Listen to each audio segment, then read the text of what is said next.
Let's begin with facts about zero in fractions. When we divide zero by a non-zero number, we get zero from a fact from algebra. So as long as a is not zero, 0 over a will be zero. The reverse is quite different. A non-zero number divided by zero has no algebraic meaning without contradictions. Instead, what we think of is a concept of limit. 1 divided by a very small number in magnitude will get to be a very large number.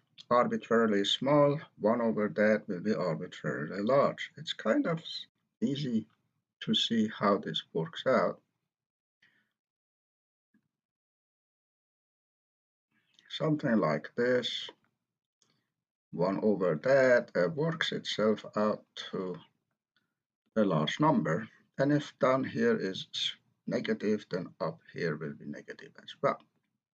So basically what we do here is to think about a non-zero number divided by zero as a shorthand for infinity or negative infinity.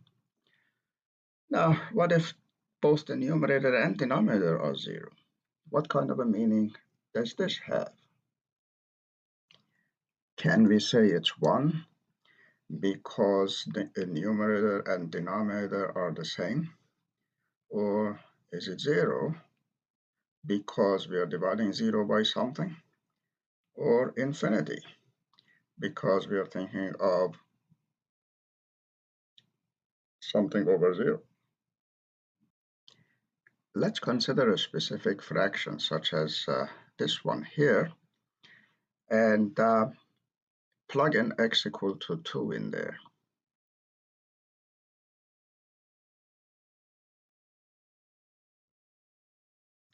What we get is 0 over 0. Because division by 0 is algebraically meaningless, let's follow the path of having something divided by 0 being infinite or minus infinite, except that we might not get infinite or minus infinity. So we ask, what number does this fraction over here approach to as x goes to 0, as x approaches 0?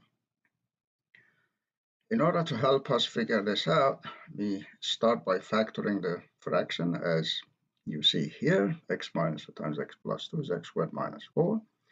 In this form, we see that we can cancel x minus 2, which is a good thing because that will remove the 0 that was causing problems in the denominator. What is left is x plus 2. Now, if we plug in x equal to 2, we get 2 plus 2, which is 4. We define, therefore, the value of x squared minus 4 over x minus 2 at x equal to 2 to be 4. We write it in terms of a limit, as limit of the fraction as x goes to 0 will be just 4. And therefore, we define the fraction's value as 4 when x equals to 2. In this sense, then, 0 over 0 can actually represent the number 4. To see that 0 over 0 isn't just 4, let's take the same fraction but instead put a instead of 2, where a can be any real number, 2, 0, minus 1, whatever you like. The same algebra applies. We factor, we cancel, we are left with a simpler expression. We can set x equal to a in this simpler expression. That gives us limit as x goes to a, and setting x equal to a gives us a plus a or 2a, which in this case means that if 0 over 0 is this limit, then it can be the number 2a for any real number a. It can be 4 if a is 2. It can be 0 if a is 0. It can be negative 2 if a is minus 1, and so on. In short, 0 over 0 can be any real number. And that's therefore why we call it indeterminate. There are 4 groups or types of indeterminate forms. One type that we've already partially discussed with 0 over 0 is called quotient forms. There is another quotient form called infinity over infinity, and that, just like 0 over 0, that's defined as a limit as x goes to something of some expression divided by another expression, and both numerator and denominator go to infinity, or one of them could go to minus infinity. Doesn't matter. We will talk about these forms in this video.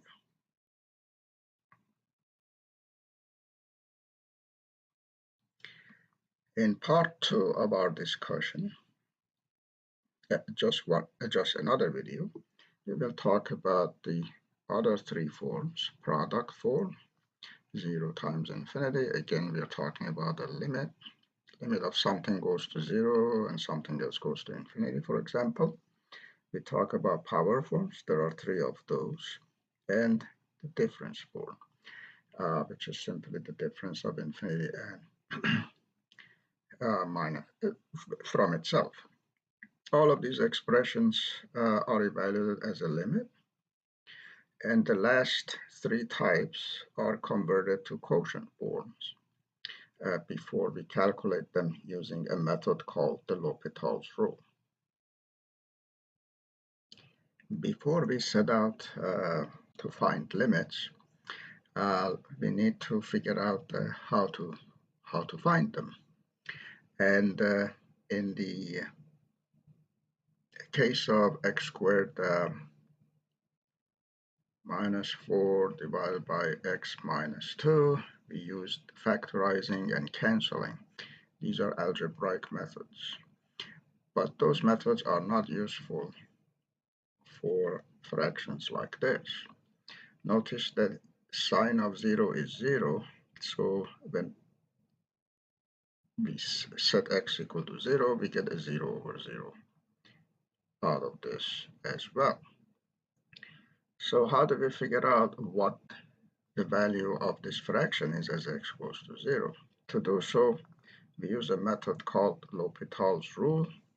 It is usually written in text as with an S, but it is pronounced lHopital with a silent H. There are a couple of cases of this rule. This case that we talk about first is 0 over 0.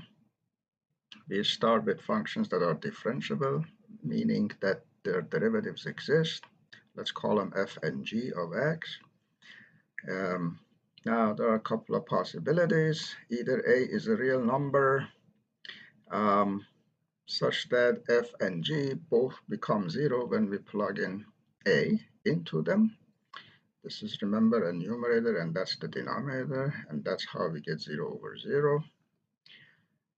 Another possibility is that a can be infinity or minus infinity, and we are talking about the limit of f of x and g of x as x goes to infinity, or as x goes to minus infinity. And in both cases, we get 0. So once again, the 0 over 0 fraction comes about. L'Hopital's rule says that the limit as x goes to a, whether a is a number or infinity or minus infinity, will be equal to the limit of f prime of x, the derivative, divided by g prime of x, if this right-hand side exists. Let's go back to our fraction, sine of x divided by x.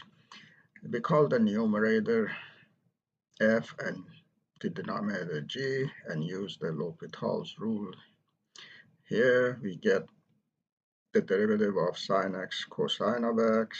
Derivative of x is 1. We put them into the formula. Derivative of the numerator is cosine divided by derivative of the denominator. So it's just cosine of x. As x goes to 0, cosine goes to cosine of 0, and that happens to be 1. So that this fraction goes to 1. Now, it's important to notice that in L'Hopital's rule, we take derivative of numerator and denominator and then divide. We do not use quotient rule here. It's very important to remember that. The second case of L'Hopital's rule concerns the fraction infinity over infinity. Basically, in this case, the numerator and the denominator both go to an infinite magnitude. They could be different signs, but the same infinite magnitude, so that we get infinity over infinity. And the a over here can be a real number, or it can be 1 of infinity or minus infinity. The same quantity. Again, under these circumstances, with the infinity over infinity, the L'Hopital rule still is valid. To see how this works out, let's take a look at an example here.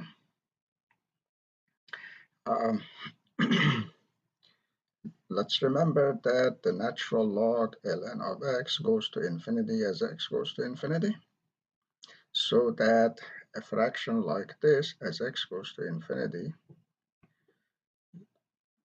takes the infinity over infinity form. And we apply L'Hopital's rule down here. The derivative of natural log is 1 over x. Derivative of x is 1. And that is the same thing as 1 over x. As x goes to infinity, 1 over an infinitely large quantity will be 0.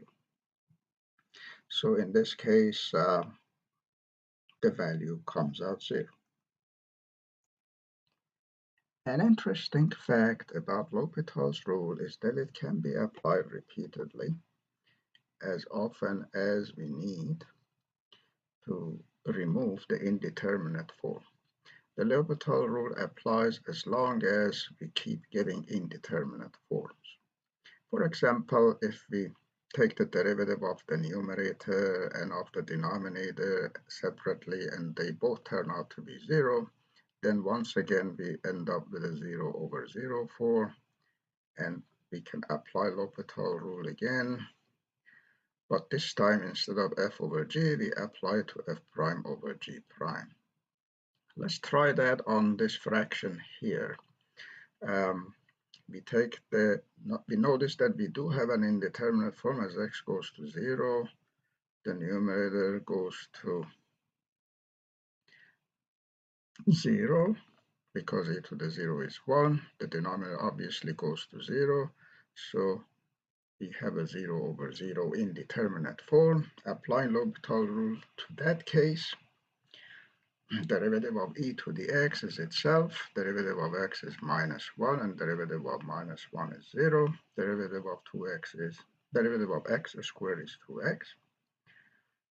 If we check to see if this is indeterminate, we discover that it is.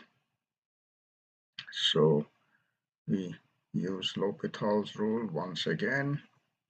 Derivative of, but this time on this fraction here, derivative of e to the x is itself, derivative of minus 1 is 0, derivative of 2x is 2. Notice at this time 2 is not 0, never 0. So as x goes to 0, we don't get an indeterminate form. That means we can just plug in 0 for x and get e to the 0 over 2 or 1 over 2 as the limit of the fraction in this case. Just because we can apply L'Hopital's rule repeatedly doesn't mean that we can always get an answer doing so. On occasion, L'Hopital's rule may be applicable, but it won't be conclusive. Here's a case in point. Square root of x squared plus 1 is divided by x as x goes to infinity. Because x is going to infinity, x squared does also. and so square root of infinity is still infinite, and we get an infinity over infinity form, which means that we can apply L'Hopital's rule. If we apply L'Hopital's rule once, let's think of square root of x squared plus 1 as x plus 1 to the power 1/2, which makes it easier to take derivative using the chain rule and power rule. Derivative of this expression is a half times x squared plus 1 to the negative half times the derivative of x squared plus 1, which is 2x. Derivative of the denominator is not a problem, that's just 1. Now we can simplify this expression. 1/2 times 2x is just x, and x squared plus 1 to the negative 1/2 is 1 over x squared plus square root of x squared plus 1. So square root of x squared plus 1 goes inside, goes to the bottom. Notice that as x goes to infinity, once again, we end up with infinity over infinity. And so we apply L'Hopital's rule again. This time the square root is in the denominator. It works out the same way, and the answer comes out this original form that we started with. So it just goes back to itself, and that means no matter how many times I apply L'Hopital rule, I just get bounce back from one of these two forms to the other without ever getting an answer, always ending up with infinity over infinity. To handle a case like this, we use algebra or other methods. In this case, I can take x inside the square root and write it as a square root of a whole fraction. Notice that x becomes x squared. Then I split the fraction. X squared over x squared is 1 plus 1 over x squared. And now, as x goes to infinity, this term goes to 0, and square root of 1 is 1, and so that is our answer in this case. We must always remember that L'Hopital's rule will always require an indeterminate form. We should use it without an indeterminate form. As an example, let's consider the fraction natural log of x over x as x goes to 1.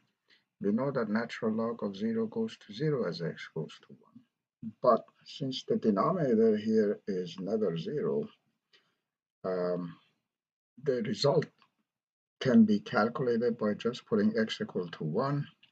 We get natural log of 1, 0 divided by 1, and that's just 0. So that is the correct answer to this problem. But suppose we didn't notice this and applied L'Hopital's rule. We would get the natural log derivative is 1 over x, derivative of x is 1, and so we would end up with 1 over x here, and the limit of 1 over x as x goes to 1 is 1 over 1, which is 1, and that's not the same as the correct answer. In fact, if you get a table of values using a calculator or a graph, you will notice that the graph of ln of x divided by x as x goes to 1 is near 0, not 1. I'll discuss the 3 other indeterminate forms in the second part of this video and additional examples as well.